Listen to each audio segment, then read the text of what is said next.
अपने माता पिता की प्रॉपर्टी के बराबर की हकदार हैं।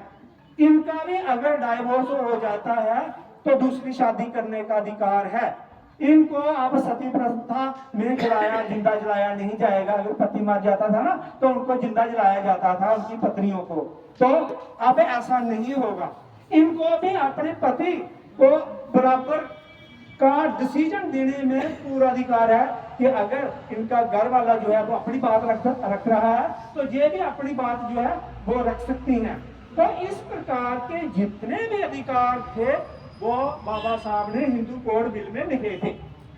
फिर बाबा साहब ने इसलिए लिखे थे कि बाबा साहब मानते थे कि अगर हमारी माताएं बहनें इनको बराबर के अधिकार दिए जाएंगे, बराबर कुर्सी पर बिठाया जाएगा, सब कुछ ये एमएलए से लेकर मेंबर पार्लियामेंट, प्रधानमंत्री बनेगी, चीफ मिनिस्टर बनेगी, गवर्नर बनेगी, प्रेसिडेंट बनेगी, तो फिर ये देश हमारा जो है वो बहुत ज्यादा तरक्की करेगा और हमारे दलित भाइयों का भी जो है, दलित समाज का भी जो है वो उत्थान होगा।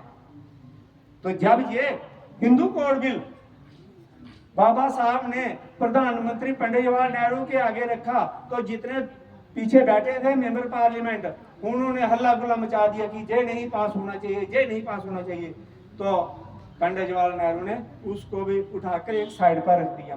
तब बाबा साहब बड़े ही निराश हो गए। उन्होंने कहा कि ये जो है, जो हजारों साल से हमारी माताएं बहनें जिनके ऊपर बिना वजह का जो है वो अत्याचार हो रहा है, इनके लिए अगर ये थोड़ा सा एक किस्म का गिफ्ट जो है वो संविधान में रखा गया है तो इसमें पास करने वाली बात कौन सी थी? उन्होंने कोई दलित महिलाओं के लिए नहीं रखा था, समूह नारी जाति के लिए, चाहे वो ब्राह्मण नारी थी, चाहे वो राजपूतानी थी, चाहे वो कोई भी नारी जाति थी, सभी के लिए वो समानता का अधिकार जो था वो रखा था।